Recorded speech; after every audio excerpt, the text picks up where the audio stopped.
Puji Tuhan, selamat pagi Bapak Ibu Saudara yang dikasihi Tuhan. Kita akan mendengarkan renungan sifat yang harus ada dalam orang pilihan Allah.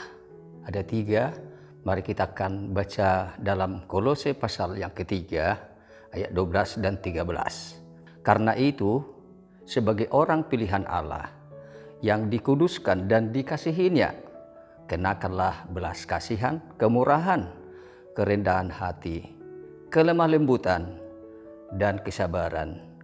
Sabarlah kamu seorang terhadap yang lain, dan ampunilah seorang akan yang lain apabila yang seorang menaruh dendam terhadap yang lain. Sama seperti Tuhan telah mengampuni kamu, berbuat jugalah demikian. Puji Tuhan, kita melihat ini sebagai orang pilihan Allah, karena Tuhan Yesus berkata bahwa akulah memilih kamu, bukan kamu yang memilih aku. Jadi pilihan Allah.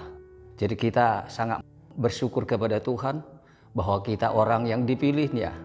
Bukan karena kita baik, bukan kita lebih hebat.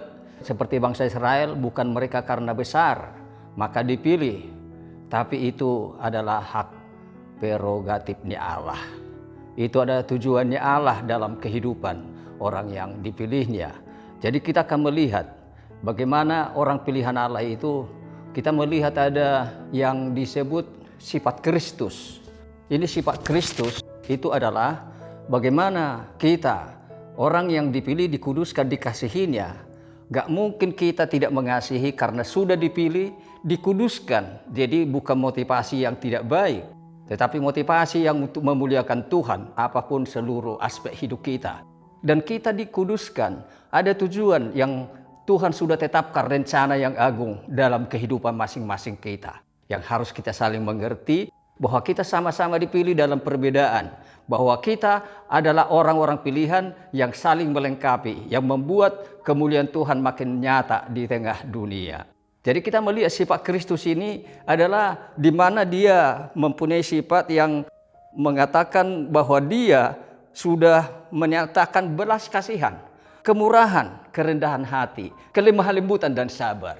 Dan ini yang membuat kita membuat sesuatu yang indah, bahwa kalau kita sudah dipilih supaya kita mengenakan, memakai, menggantikan sifat yang penuh belas kasihan seperti Tuhan, penuh kemurahan, kerendahan hati, dan kelemah lembutan.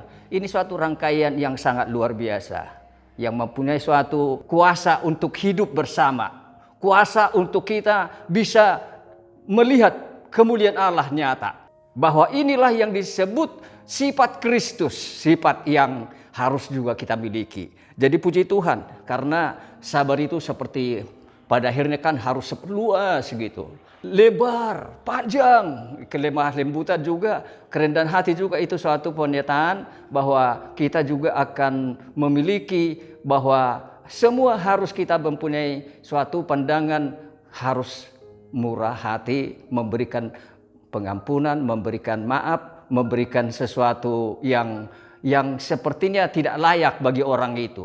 Jadi puji Tuhan, ini sifat Kristus. Jadi dikunci, sabarlah kamu seorang terhadap yang lain.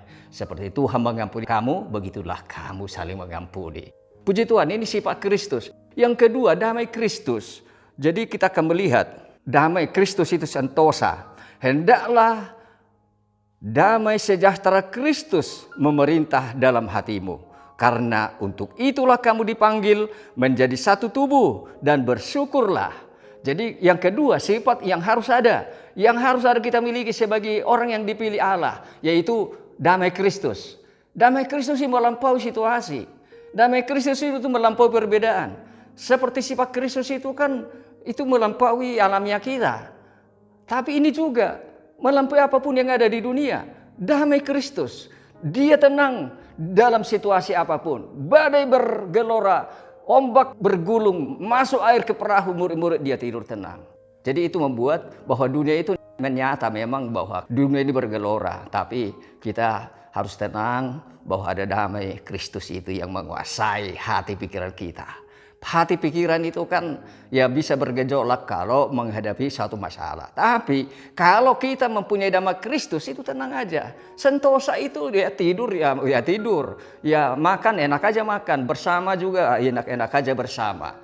Itu menjadikan kita memiliki yang kita dambakan kebersamaan. Kita bersama kok. Di dalam dunia ini nggak bisa sendiri. Kita diciptakan individual tapi juga sosial. Bersama itu untuk kita lebih berhikmat. Saya katakan kepada orang yang menyendiri berarti dia melanggar hikmat. Melanggar akal budi. Kalau bersama berarti ada hikmat Allah yang akan Tuhan nyatakan kepada kita melampaui akal pikiran manusia. Jadi ini yang kedua, yaitu damai Kristus memerintah. Yang ketiga, yaitu biar perkataan Kristus melimpah gitu. Jadi ini perkataan Kristus itu nggak bisa lepas daripada orang beriman yang dipilih oleh Tuhan. Dikatakan lagi begini, biarlah atau hendaklah perkataan Kristus dengan segala kekayaannya. Terjemahan lama, perkataan Kristus diam di dalam kamu dengan limpahnya. Jadi melimpah, jadi tumpah keluar dari lubuk hati kita, dari pikiran kita, dari perasaan kita, perkataan Kristus melimpah gitu. Jadi ini membuat ya suatu yang mengendalikan seluruh hidup kita ya perkataan Kristus itu. Yang membuat hidup kita bahagia ya perkataan Kristus, bukan situasi. Yang membuat kita senang ya itu kata-kata Kristus itu. Membuat kita bisa saling mengerti ya perkataan Kristus. Jadi puji Tuhan, jadi dengan nyanyian, dengan bermazmur. Betapa indah kalau kita dengar di gereja memuji Tuhan bersama. Jadi semua masalah hilang. Jadi karena perkataan Kristuslah yang diberitakan di gereja, di tempat komunitas kita, di dalam gereja sebagai jemaat, di dalam rumah kita sebagai keluarga Allah. Keluarga yang dipilih Tuhan, jadi puji Tuhan. Inilah tanda orang pilihan Allah. Pertama, bahwa kita sebagai orang dipilih Tuhan itu ia mempunyai sifat, yaitu belas kasihan, kerendahan hati, lemah lembut, sabar gitu. Jadi puji Tuhan. Yang kedua itu berarti bahwa kita sebagai anak-anak Tuhan di dunia ini yang penuh dengan tantangan, ya damai Kristus memerintah hati kita.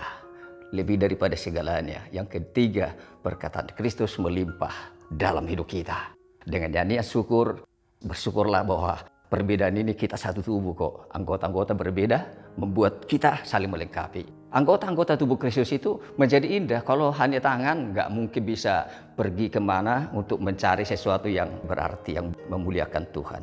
Semua mata juga perlu telinga. Mulut perlu juga yaitu mata untuk bisa berkata-kata yang apa yang sudah dilihat. Puji Tuhan, mari kita berdoa. Terima kasih Bapa. Kami bersyukur pada pagi hari ini Tuhan baik, Tuhan sudah memberkati kami dengan firman Tuhan yang menjadikan kami Tuhan Yesus sebagai orang pilihan Allah.